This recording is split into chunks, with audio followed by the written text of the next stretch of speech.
ಎಲ್ರಿಗೂ ನಮಸ್ಕಾರ. ನೋಡಿ, ಇವತ್ತು ನಾನು ಬಹಳ ಮುಖ್ಯವಾದ ಕೆಲವು ವಿಚಾರಗಳನ್ನು ತಮ್ಮ ಜೊತೆ ಶೇರ್ ಮಾಡ್ಕೊಳ್ತಾ ಇದ್ದೀನಿ. ಸೊ ಇದರಿಂದ ಒಂದು 4 ಜನಕ್ಕೆ ಖಂಡಿತವಾಗ್ಲೂ ಉಪಯೋಗ ಆಗುತ್ತೆ. ಸೊ ಆದ್ದರಿಂದ ನಾನು ಸಾರ್ವಜನಿಕರ ಹಿತದೃಷ್ಟಿಯಿಂದ ಈ ಒಂದು ಮಾಹಿತಿಯನ್ನು ತಮ್ಮ ಜೊತೆ ಶೇರ್ ಮಾಡ್ತಾ ಇದ್ದೀನಿ.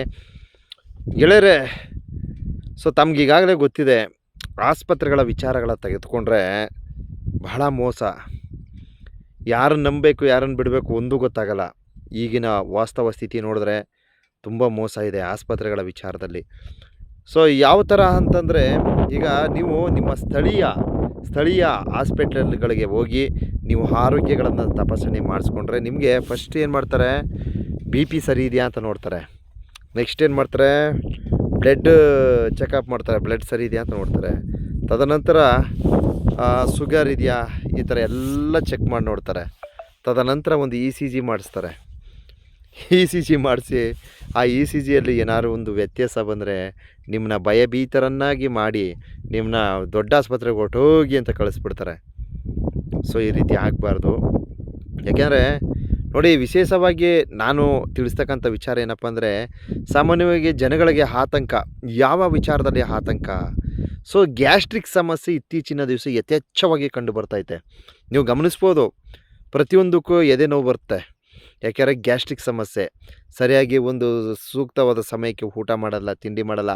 ನಾವು ತಿಂತಕ್ಕಂಥ ಆಹಾರಗಳು ಸಹ ಅಷ್ಟೇ ಕಲುಷಿತವಾಗಿದೆ. ಇವತ್ತಿನ ದಿವಸದಲ್ಲಿ ತಿಂತಕ್ಕಂಥ ಆಹಾರಗಳು ಎಷ್ಟು ಮೋಸ ಅಂದರೆ, ಎಲ್ಲ ವಿಷಪೂರಿತವಾದಂತಹ ಆಹಾರವನ್ನು ಸೇವನೆ ಮಾಡ್ತಕ್ಕಂಥದ್ದು ಇವತ್ತಿನ ವಾಸ್ತವ ಸ್ಥಿತಿ.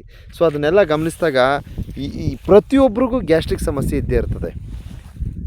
ಸೊ ಏನಾಗಿದೆ ಅಂದರೆ ವಿಚಾರ ಇಷ್ಟೇ, ನೀವು ನಿಮ್ಮ ಸ್ಥಳೀಯ ಕ್ಲಿನಿಕ್ಗಳಿಗೆ ಹೋಗಿ ನೀವು ಆರೋಗ್ಯವನ್ನು ತಪಾಸಣೆ ಮಾಡಿಸ್ಕೊಬೇಕು ಅಂದ್ಬಿಟ್ಟು ಹೋಗ್ತೀರಾ. ಸೊ ಹೋಗಿ ಅಲ್ಲಿ ಏನಾಗುತ್ತೆ, ಫಸ್ಟು ನಿಮಗೆ ಈ ಥರ ನೋವ್ತಾ ಇದೆ, ಇಂಥ ಜಾಗದಲ್ಲಿ ನೋವು ಬರ್ತಾಯಿದೆ, ಹಾಗೆ ಹೀಗೆ ಅಂತ ಹೇಳ್ತೀರಾ. ಹೇಳಿದ ತಕ್ಷಣ ನೀವು ಏನು ಮಾಡ್ತಾರೆ, ಫಸ್ಟ್ ಇ ಸಿ ಜಿ ಮಾಡಿ ಅಂತಾರೆ. ಇ ಸಿ ಜಿ ಮಾಡಿದ ತಕ್ಷಣ ಇ ಸಿ ಜಿ ನಿಮ್ಮಲ್ಲಿ ಗ್ಯಾಸ್ಟ್ರಿಕ್ ಸಮಸ್ಯೆ ಇದ್ದರೂ ಸಹ ಅದು ವೇರಿಯೇಷನ್ ಬರುತ್ತೆ. ಆ ವೇರಿಯೇಷನ್ ಬಂದಂಥ ಸಂದರ್ಭದಲ್ಲಿ ಅಲ್ಲಿರ್ತಕ್ಕಂಥವ್ರು ನಿಜವಾದ ಡಾಕ್ಟ್ರುಗಳಾದರೆ ಅವರು ಭಯ ಬೀಳಿಸಲ್ಲ. ಅವರು ಕೆಲವರು ಸುಮ್ಮನೆ ಏನೋ ತಾತ್ಕಾಲಿಕವಾಗಿ ಒಂದು ಕ್ಲಿನಿಕ್ ಮಾಡ್ಕೊಂಡು ಯಾವುದೋ ದೃಷ್ಟಿ ಇಟ್ಕೊಂಡು ಬಂದಿರ್ತಾರೆ. ಅವರು ಏನು ಮಾಡ್ತಾರೆ, ಎದುರಿಸ್ಬಿಡ್ತಾರೆ ನಿಮ್ಮನ್ನ. ಸೊ ಈ ರೀತಿ ಆಗ್ಬಿಟ್ಟಿದೆ, ಅದಾಗ್ಬಿಟ್ಟಿದೆ, ಇದಾಗ್ಬಿಟ್ಟಿದೆ, ನೀವು ಬೇಗ ಹೋಗಬೇಕು, ಸೀರಿಯಸ್ಸು, ಹಾಗೆ ಹೀಗೆ ಅಂದ್ಬಿಟ್ಟು ಎದುರಿಸ್ಬಿಡ್ತಾರೆ.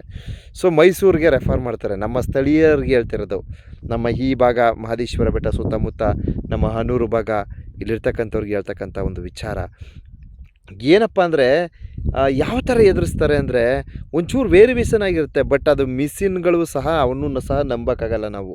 ಸೊ ನಾವು ಜಯದೇವ ಹಾಸ್ಪಿಟ್ಲಿಗೆ ಹೋದಾಗ ಮೈಸೂರಲ್ಲಿ ಮತ್ತು ಬೆಂಗಳೂರಲ್ಲಿ ಹೋದಾಗ ಅವರು ಏನು ಒಂದು ಎಕೋ ಅಂತಕ್ಕಂಥದ್ದನ್ನ ಒಂದು ಪರೀಕ್ಷೆ ಮಾಡ್ತಾರೆ.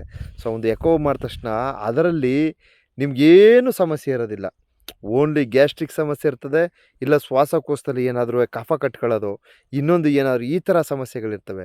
ಬಟ್ ಅದನ್ನು ಏನು ಮಾಡ್ತಾರೆ ಇವರು, ಈ ಒಂದು ಇ ಸಿ ಜಿ ಮಾಡ್ತಕ್ಕಂಥ ಒಂದು ಮಿಷಿನ್ ಏನಿದೆ ಅದರಲ್ಲಿ ಬರ್ತಕ್ಕಂಥ ವೇರಿಯೇಷನ್ಗೆ ನಿಮ್ಮನ್ನ ಎದುರಿಸ್ಬಿಡ್ತಾರೆ.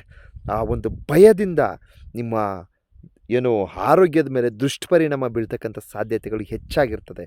ಆದ್ದರಿಂದ ದಯವಿಟ್ಟು ತಮ್ಮಲ್ಲಿ ಯಾವುದೇ ತರಹದ ಒಂದು ಎದೆ ನೋವಿನ ಸಂಬಂಧ ಇರ್ಬೋದು, ಅಥವಾ ಗ್ಯಾಸ್ಟ್ರಿಕ್ ಸಂಬಂಧ ಇರ್ಬೋದು, ಅಥವಾ ಕಫ ಕಟ್ಕೊಂಡಿರೋದ್ರ ಸಂಬಂಧ ಇರ್ಬೋದು, ಯಾವುದೇ ಇದ್ರೂ ನೀವು ಇ ಸಿ ಜಿ ನಿಮ್ಮ ಸ್ಥಳೀಯ ಹಾಸ್ಪಿಟಲ್ಗಳಲ್ಲಿ ಮಾಡಿಸ್ಬೇಡಿ ಅಂತಕ್ಕಂಥ ಸಂದೇಶವನ್ನು ನೀಡ್ತಾ ಇದ್ದೀನಿ.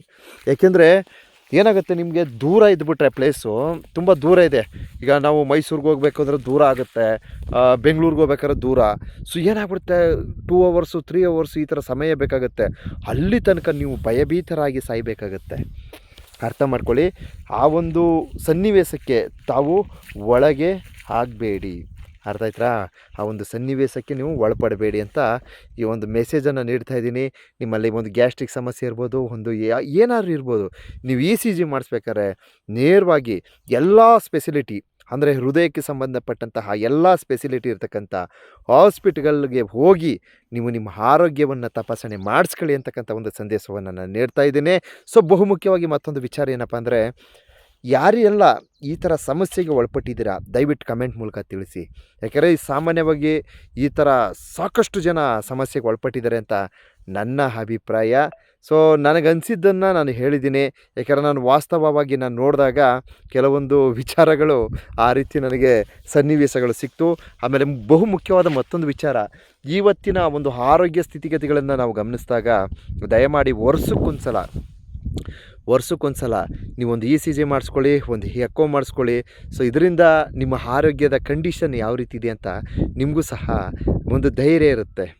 ಅರ್ಥ ಆಯ್ತಾ? ವರ್ಷಕ್ಕೊಂದ್ಸಲ ನಿಮ್ಮ ಒಂದು ಆರೋಗ್ಯವನ್ನು ತಪಾಸಣೆ ಮಾಡಿಕೊಳ್ಳಿ. ಹೃದಯಕ್ಕೆ ಸಂಬಂಧಪಟ್ಟಂತಹ ಒಂದು ತಪಾಸಣೆ ಅತ್ಯವಶ್ಯಕ ಅಂತ ಹೇಳೋದಕ್ಕೆ ಬಯಸ್ತೀನಿ.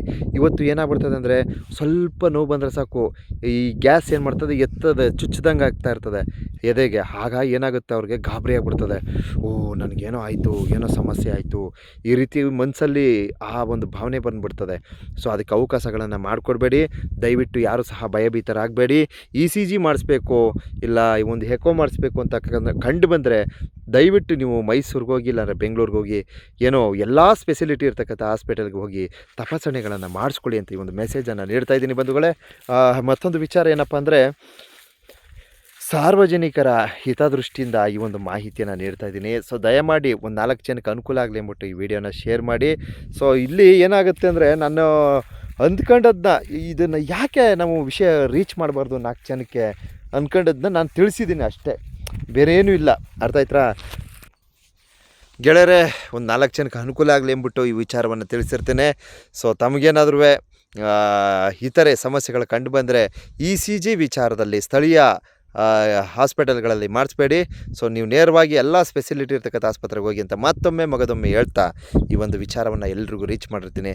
ದಯವಿಟ್ಟು ನಿಮ್ಮ ಒಂದು ಮೆಚ್ಚುಗೆ ಇರಲಿ.